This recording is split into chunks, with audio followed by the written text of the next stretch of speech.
네, 저희 묵상 모임 시작할게요. 오늘 시편 46편 같이 보기로 했는데 그 책에 있는 내용을 한 명씩 돌아가면서 읽으면 좋을 것 같거든요. 책 441 페이지부터 나까지 포함해서 다현이, 보성이, 저 순서로 한 페이지씩 읽으면 좋을 것 같아요. 네. 1번 양식. 이 시편은 거룩한 성 예루살렘이 하나님의 도성임을 노래하는 시온시다. 이 시는 시편에 나오는 시온의 노래들 가운데 제일 처음 등장한다. 또한 이 시편은 종교개혁자 마르틴 루터가 지은 유명한 찬송가 내주는 강한 성이요의 배경이 되는 성경 본문이기도 하다. 구조. 1절에서 3절은 자연의 위협 속에서 피난처가 되신 하나님. 4절에서 7절, 열방의 위협 속에서 피난처가 되신 하나님. 8절에서 11절, 온 세상에서 높임을 받으시는 하나님. 그래서 1번, 자연의 위협 속에서 피난처가 되신 하나님. 하나님은 우리의 피난처시요 힘이시니 환난 중에 만날 큰 도움이시라. 그러므로 땅이 변하든지 산이 흔들려 바다 가운데 빠지든지. 바닷물이 솟아나고 뛰놀든지 그것이 넘침으로 산이 흔들릴지라도 우리는 두려워하지 아니하리로다. 1에서 3절은 자연 재난으로부터 인간을 보호하시는 하나님을 노래한다. 이 시에서 시인은 자연의 위협을 다룬다. 1절의 피난처는 어떤 것도 범접할 수 없는 안전한 장소를 말한다. 그런데 이 피난처는 하나님이 계시는 예루살렘이라는 장소가 아니라 야훼 그 자체다. 환난 중에 만날 큰 도움은 환난에서 벗어나게 해주는 든든한 도움이란 뜻이다. 다시 말해 하나님은 사람이 어려움에 봉착했을 때 조력자가 되심으로써 자신을 증명하신다. 여기서 만나다의 주어는 도움이 아니라 하나님이다. 시인은 환난 가운데 필요한 것이 하나님의 도우심이 아니라 도우심의 하나님, 즉 도우시는 하나님이라고 말한다. 이 환난은 복수형으로 쓰였으며 바로 뒤에 나오는 자연과 열방의 위협을 모두 가리키는 것으로 보인다. 2에서 3절은 지진의 모습을 묘사함으로써 자연의 위협을 서술한다. 땅이 요동하고 산들이 흔들려서 바닷속으로 무너져 내리며 바닷물이 격동하고 산들이 진동한다. 그래도 시인은 결코 두려워하지 않는다. 왜냐하면 하나님이 그의 피난처가 되어 주시기 때문이다. 이 열방의 위협 속에서 피난처가 되신 하나님. 한 시내가 있어 나뉘어 흘러 하나님의 성, 곧 지존하신 이의 성소를 기쁘게 하도다. 하나님이 그 성 중에 계심에 성이 흔들리지 아니할 것이라. 새벽에 하나님이 도우시리로다. 문 나라가 떠들며 왕국이 흔들렸더니 그가 소리를 내심에 땅이 녹았도다. 만군의 여호와께서 우리와 함께 하시니 야곱의 하나님은 우리의 피난처시로다. 시온시는 1. 하나님의 시온 선택, 2. 하나님의 시온 거주, 3. 난공불락의 시온, 4. 피난처 되는 시온을 노래한다. 4에서 7절은 시온시의 네 가지 구성 요소를 모두 포함하고 있으며 국가적 재난으로부터 보호하시는 하나님을 노래한다. 또한 이 단락은 열방의 위협을 다루고 있다. 4절에 하나님의 성과 지존하신 이의 성소는 예루살렘을 가리킨다.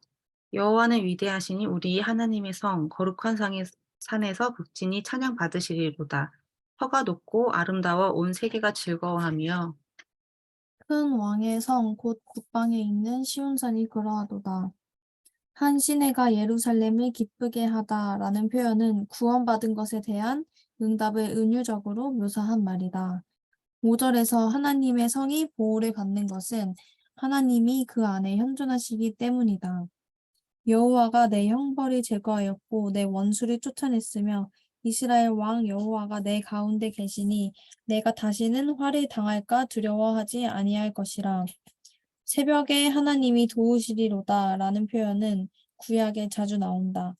태양이 떠오르면서 어둠이 물러가고 빛이 등장할 때 비로소 하나님의 도움이 임한다는 말이다.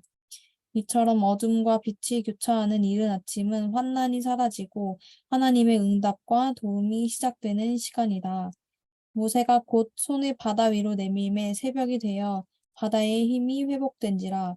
애굽 사람들은 물을 거슬러 도망하나 여호와께서 애굽 사람들을 바다 가운데 엎으시니. 여호와의 사자가 나가서 아수르 진중에서 18만 5천인을 쳤으므로 아침에 일찍이 일어나 본즉 시체뿐이라. 6절의 문나라들이 떠들며 라는 관용구는 열방이 시온을 향해 쳐들어오는 상황을 뜻한다. 왕국이 흔들렸더니 나라들이 무너지는 모습을 가리킨다. 또한 그가 소리를 내심에 땅이 녹았도다는 표현은 하나님의 목소리를 듣고 적군이 엄청난 두려움에 사로잡혀 우왕좌왕하는 모습을 그린다. 7절의 만군의 여호와는 하늘의 군대를 이끌고 우주적이고 인간적인 대적들을 격파하시는 전사로서의 하나님을 표현한다. 그리고 야곱의 하나님은 환난의 날에 응답하시며 당신의 백성과 함께 동행하시는 하나님이시다. 이 호칭은 보호자로서의 하나님의 속성을 강조한다.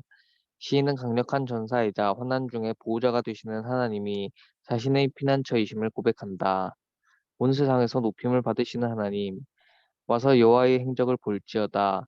그가 땅을 황무지로 만드셨다. 그가 땅 끝까지 전쟁을 쉬게 하시며 활을 꽂고 창을 끊으며 수레를 불사르시는 도다. 이르시기를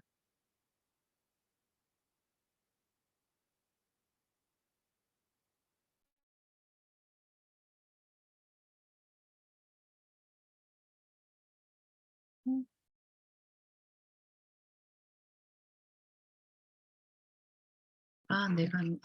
너희는 가만히 있어 내가 하나님 됨을 알지어다. 내가 문나란 중에서 높임을 받으리라. 내가 세계 중에서 높임을 받으리라 하시도다. 만군의 여호와께서 우리와 함께 하시니 야곱의 하나님은 우리의 피난처시로다. 8에서 11절은 하나님이 온 세상의 주이심을 노래한다. 8절에서 초대의 대상은 바로 문나라. 시인은 전쟁으로 야기된 황폐함 속에서 이 열방 문나라가 야훼 하나님의 행하심을 깨닫기를 원하고 있다. 야훼께서 역사에 개입하시는 궁극적인 목적은 모든 전쟁 무기를 제거함으로써 이 땅에서 전쟁을 완전히 종식시킨 후 평화를 이룩하기 위함이다. 10절에 너희는 가만히 있어. 하르프는 멈추라 중재하라는 뜻이다. 이 말은 서로 적대적 행위, 전쟁을 멈추고 야훼가 참 하나님이심을 알아야 한다는 의미다. 지금까지 질서를 위협하는 존재로 묘사된 문나라, 하고인 그 열방과 그 세계, 하아레츠 그 땅 모두 예배에 참여하여 야훼를 찬양한다. 따라서 7절에서의 우리는 하나님의 백성에 국한되지만 11절의 우리는 이스라엘과 열방 모두를 포함한다. 평화는 이처럼 열방이 야곱의 하나님을 인정하고 이스라엘과 열방 모두 야훼 하나님을 함께 예배할 때 비로소 도래한다. 메시지. 자연과 역사는 모두 하나님의 지배 아래 있으므로 그분의 자녀인 우리는 자연과 역사로 인해 발생하는 혼돈을 두려워할 필요가 없다. 창조주께서는 이 땅의 모든 혼돈을 지배하신다. 물론 인간의 삶에는 혼돈의 상황이 끊임없이 출현한다. 하지만 여전히 피조 세계를 주관하고 계시는 하나님께서 언제나 그리고 마침내 혼돈을 정복하시고 평강을 확립하실 것이다. 이 시는 하나님이 거하시는 성소, 시온을 신뢰하는 대신 온 백성과 함께 거하시는 하나님을 믿으라고 말한다. 임재하고 통치하시는 하나님이 그들의 피난처가 된다. 하나님이 거하는 장소가 아니라 하나님 자체가 강한 성이다. 그렇기 때문에 내 주는 강한 성이다.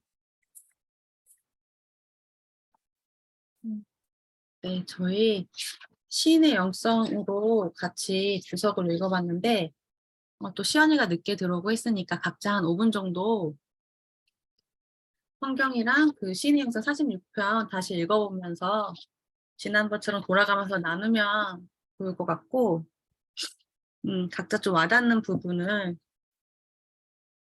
어, 키워드 중심으로 나눠도 좋을 것 같고 아니면 좀 와닿는 구절이나 성경이나 그 책에서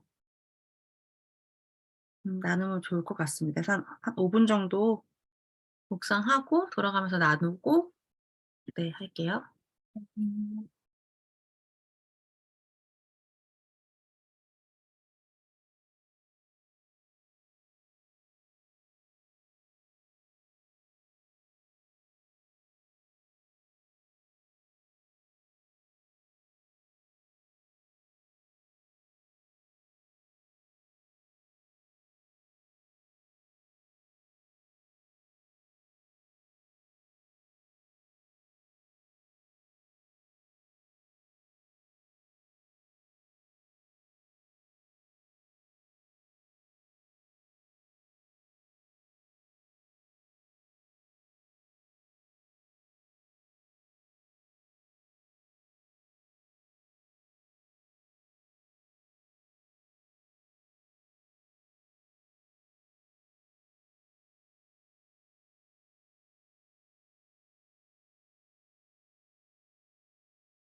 저희 한 5분 정도 지난 것 같은데 한 명씩 돌아가면서 나눠볼까요? 혹시 먼저 하고 싶은 분 있어요?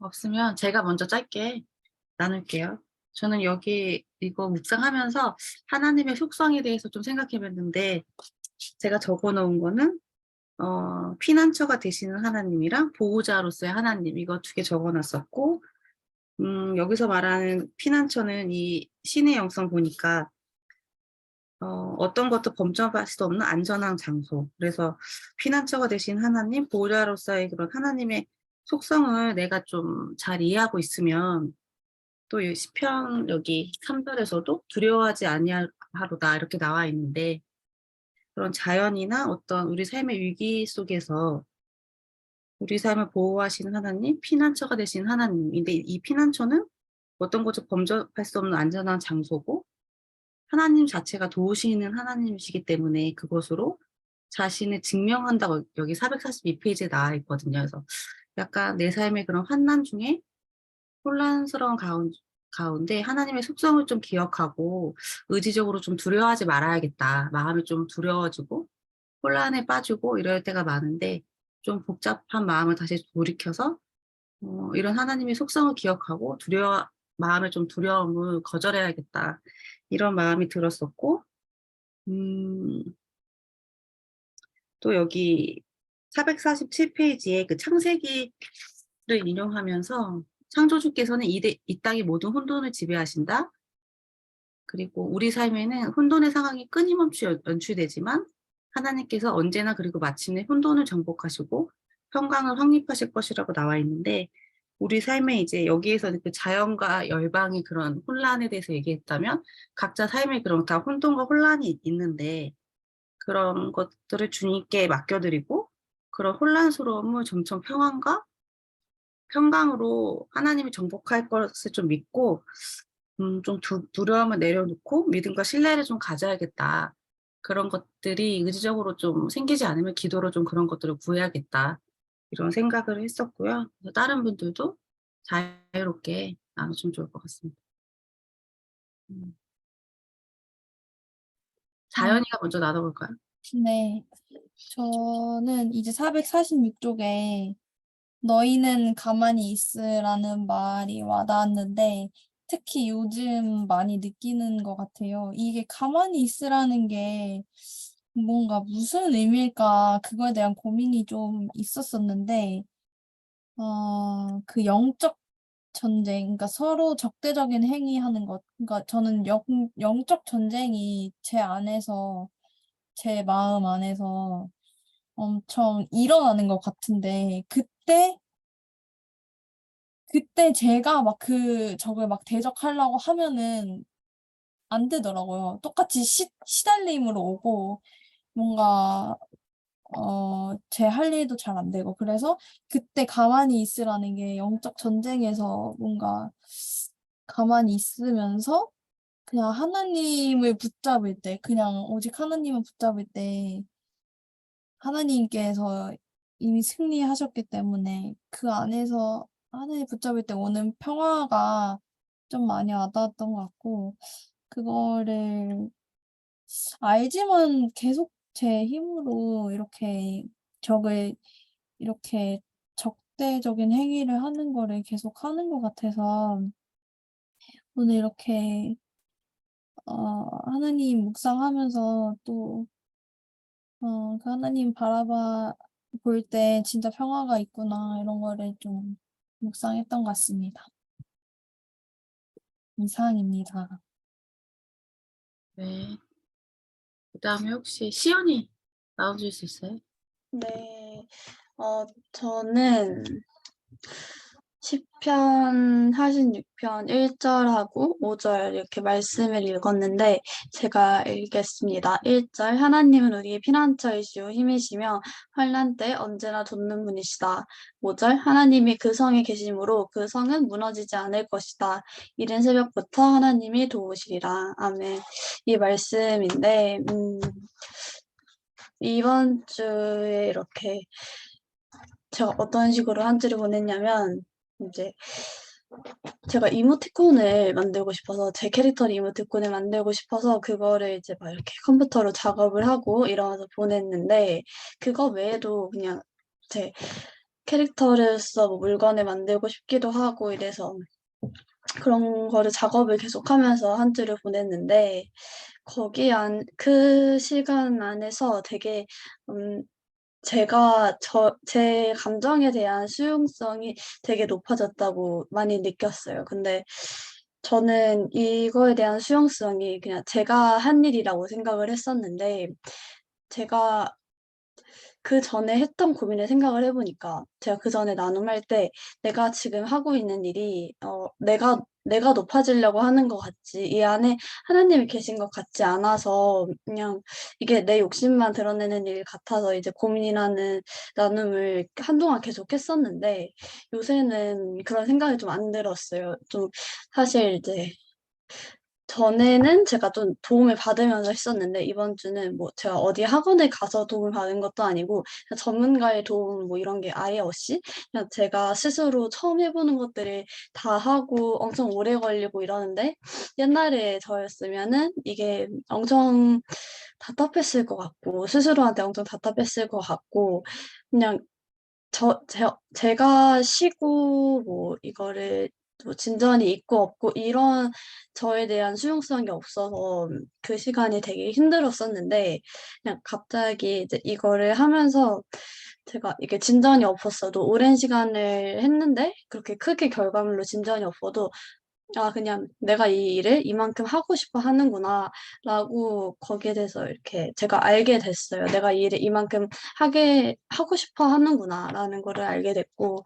그러면서 이제 자연스럽게 하나님의 마음속에 제가 이렇게 그림으로써 캐릭터나 뭐 이런 그림이나 이런 걸로써 이렇게 '하나님의 말씀을 되게 나타내고 싶다.'라는 생각이 들더라고요. 그러면서 그전에 계속했었던 내가 지금 하는 일로 '하나님을 어떻게 나타내야 되지?' 라는 그런 억누름이 좀 없어지고 제 자신에 대한 수용성이 좀 생기다 보니까 하는 거에 있어서도 훨씬 더 좀 이렇게 편안하게 할 수 있었던 것 같아요. 그래서 오늘 말씀 보면은 "하나님은 우리의 피난처이시오 환난 때 언제나 돕는 분이시다." 이렇게 되어 있는데 저는 처음에 이 일이 그냥 제가 스스로 저에 대한 수용성이 높아진 거라고 생각을 했고 여기에 대한 하나님의 개입이라고 전혀 생각을 하지 못했는데 이렇게 일상 속에 하나님이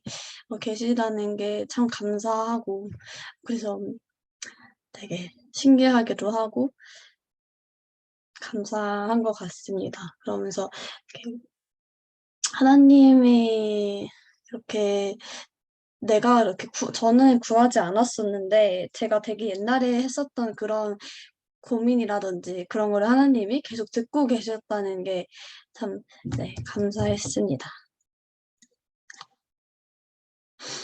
네, 마지막으로 보성이 나눠줄 수 있어요?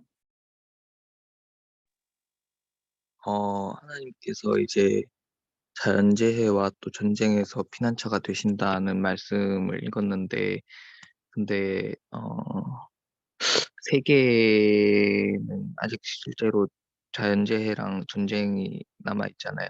그래 가지고 뭔가 제가 느끼는 게 뭐냐면은 뭔가 그 광야를 횡단하는 그 이스라엘 어떤 그 민족들이 생각이 나는 거예요. 그래서 음 하나님께서 피난처가 되시지만 그래도 그거를 피난처가 되신다는 말씀을 배우고 또 하나님의 도우심을 경험하고 또 지도자의 이끄는 것도 보면서도 또 옆에는 모래밖에 없고 이러니까 또 우상을 섬기게 되고 이런 그 사람들의 모습이 우리의 어떤 모습과 겹쳐 보이는 것 같아요. 그래서 하나님께서 이제 피난처가 되신다는 말씀이 음 근데 그러고는 결국에는 가나안 땅에 못 들어갔잖아요. 그래서 어, 하나님께서 피난처가 되시는 게 라는 말씀이 정말 뭔가 내 육신의 어떤 편안함, 그래서 안정감, 뭐 이런 것도 물론 의미하는 것이겠지만, 그것보다 좀 더, 멀리 봐야겠다. 그래서, 어, 좀 더 믿음의 어떤 안정감이 있어야 하나님의 어떤 큰 그림 안에 내가 위치할 수 있겠다. 이런 생각이 들었는데, 정리가 사실 좀 덜 됐는데, 일단은 네, 여기까지 나누도록 하겠습니다. 네. 그리고 음, 나 추가적으로 나누고 싶은 걸 자유롭게 더 나눠도 될 것 같고, 내가 하나 적어온 거는 나는 약간 피난처 되시는 하나님 이 부분을 묵상을 했어서 각자 삶의 영역에서 좀 하나님의 보호를 구하고 하나님을 좀 피난처로 삼아야 될 영역이 뭔지 있으면 그냥 간단하게 짧게 나누고 그 부분을 두고 서로 같이 기도하고 마무리를 하면 좋을 것 같거든요. 그래서 내 삶에 그런 우리의 지금 삶은 여기서 말하는 자연이나 열방의 위협에 해당될 수도 있고 또 그게 아닌 그냥 일상 속에서 내 삶에 되게 사소하지만 위협적으로 다가오는 그런 문제들, 혼란스러움이 있다면 그것들을 한번 그냥 짧게 간략하게 나누고 각자 기도를 하고 마무리하면 좋을 것 같아서 한 2-3분 정도 생각해 보고 나누는 걸로 할게요.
네. 저희 또 짧게 나눠 볼까요?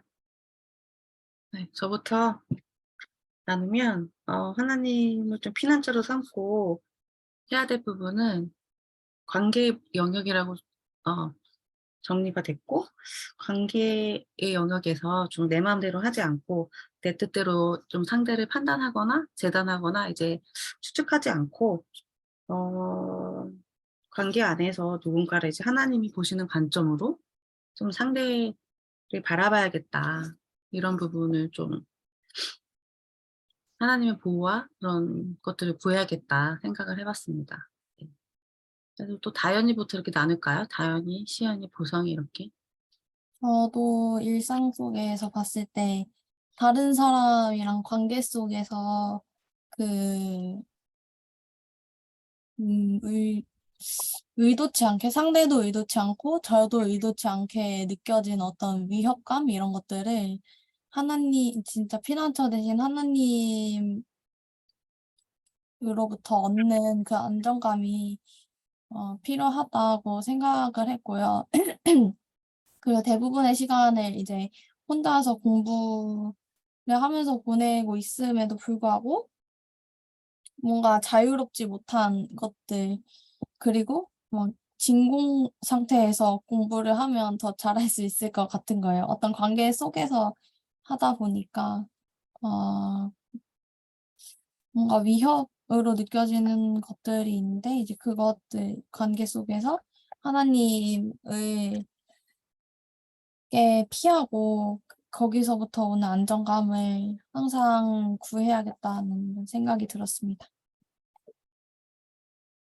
네. 시연이.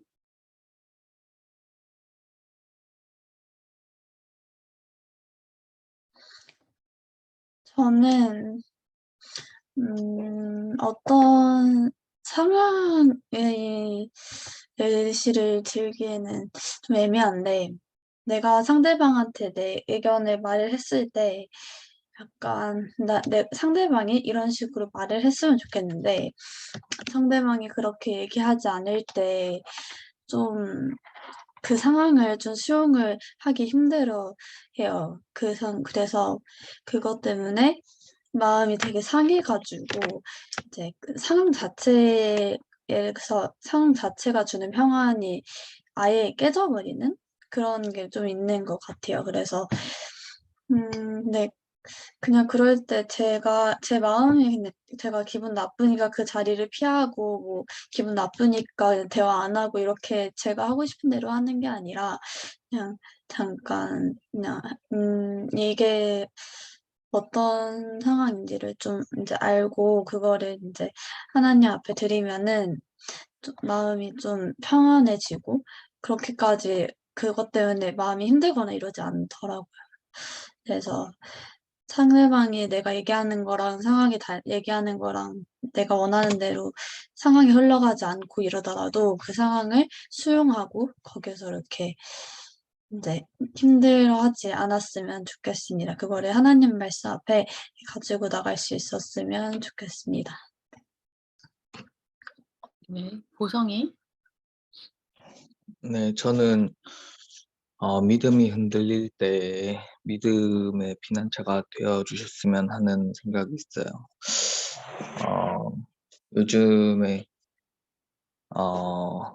가족 묵상 모임을 다시 하고 있는데 약간 매일 하기가 약간 좀 힘들더라고요. 그래 가지고 그럴 때마다 하나님께서 잘 인도해 주셨으면 하는 생각입니다.